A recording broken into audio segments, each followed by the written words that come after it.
Yes, Virginia, we do get snow in South Dakota.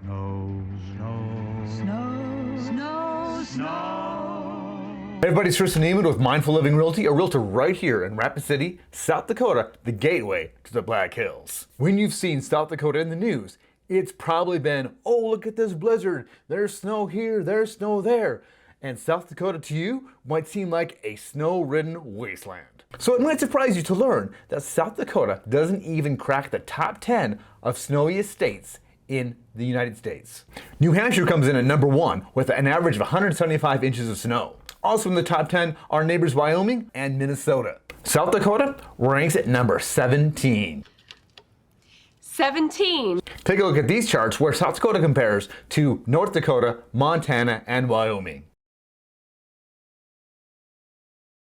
The amount of snow you can expect to see depends on where you are in the state of South Dakota. On the eastern side of the state, Sioux Falls averages 45.3 inches, Aberdeen 42.7, and Pierre 37.2 in the central part of the state. And as you can imagine, as we get into the Black Hills with the higher elevations, that's where we start seeing more snowfall. Rapid City sees an average of 48.5 inches, Spearfish 70.5, and the snow capital of the Black Hills is Leeds, South Dakota, with 183.9 inches. And interestingly enough, the lowest amount of snowfall is in Hot Springs, South Dakota, at 32 inches. So if the northern Black Hills is the place that you want to live, just make sure that you like snow, because it's gonna be there. The type of snow we get in South Dakota also varies depending on the time of year it is. Typically during the winter, we don't see that beautiful big snowflake just falling gently from the sky as you see in the Hallmark Christmas movies.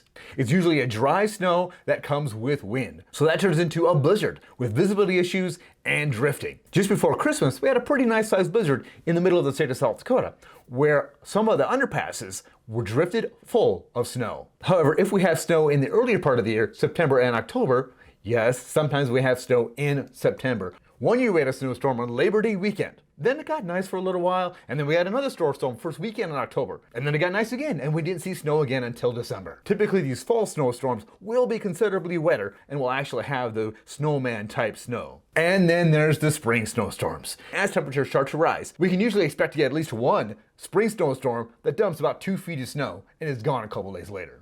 And yes, we can get snow all the way through May. This first picture here is a picture of us on Mother's Day on the lake on Angostura enjoying a 75-degree day. This next picture is another Mother's Day where we built snow chairs because we got that much snow. There's even one here where they canceled school the Monday before the final week of school in the end of May. You never know when you might have snow in the state of South Dakota.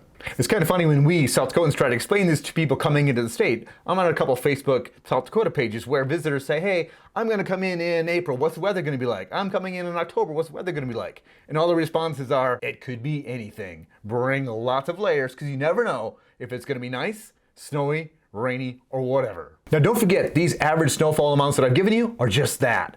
Averages. We have had some crazy snowstorms in the past. Take a look at the top 3 one-day snowfalls in the state of South Dakota. The first one is in 1973 in Lawrence County, which is up by Spearfish. 52 inches fell in one day. That's over 4 feet. The second greatest snowfall in one day occurred in Jackson County, which is a little more south of the state, 1949. 48 inches fell on that day. And number 3 was the one I remember, and that's 2013. The Atlas Blizzard. This is the one that dumped 35 inches in Pennington County in one day and a few more inches the next day. We had about 5 feet of snow in the front of our house on the street. Nobody went anywhere. This storm created havoc across the state of South Dakota, snapping power poles, causing electricity to be out in rural areas for about a week, and even in town we were out of power for a couple days. Fortunately, it wasn't terribly cold because it was in October, and the next couple days were 40-50 degrees, making it a lot easier for the crews to restore power and for us to get dug out. The other thing that we need to talk about regarding to snowfall and snowfall amounts is the temperature, because that determines, of course, how fast that snow melts. So let's look at average high temperatures in the month of January in the different parts of the state of South Dakota. Sioux Falls, South Dakota, average temperature 27. Aberdeen, 24 degrees. Pierre, 29 degrees. And take a look how the average temperatures near the Black Hills are almost 10 degrees higher than the east side of the state. Rapid City, 36 degrees. Spearfish, 36 degrees. Lead, 38 degrees. And our good old Hot Springs, 40 degrees. So typically what happens when the snow falls on the east side of the state, it usually stays for a lot longer than it does over here on the west side of the state in the Black Hills. Usually we see snow, it melts, we'll see some more snow, it melts again, we'll see some more snow, and it melts again. So usually we have these moments in winter that feels like spring, even though it's not really spring.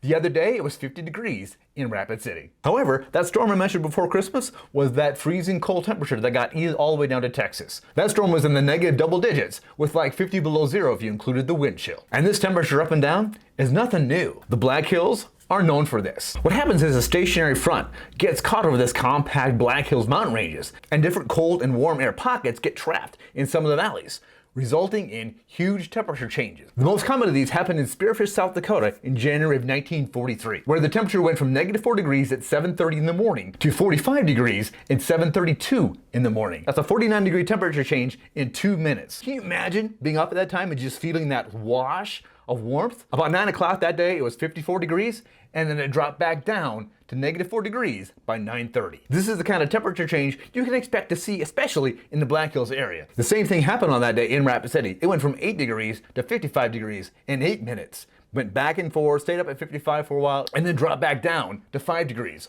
all in the space of a day. And while this isn't typical for one day, it's pretty typical for a week over here in the west side of the state especially, where it goes from 20 to 40 to 30, back to 50 again, and you have this constant change of temperature. So yes, we have snow in the state of South Dakota, but it's not like we're shoveling 4 foot of snow every day from October to June. If you like this video, make sure you watch my video here about the wind in South Dakota, which usually accompanies these snowstorms. Thanks for watching. Have an amazing day. And remember, love where you live. Rye with a little bit of a twinkle. 17. That was great.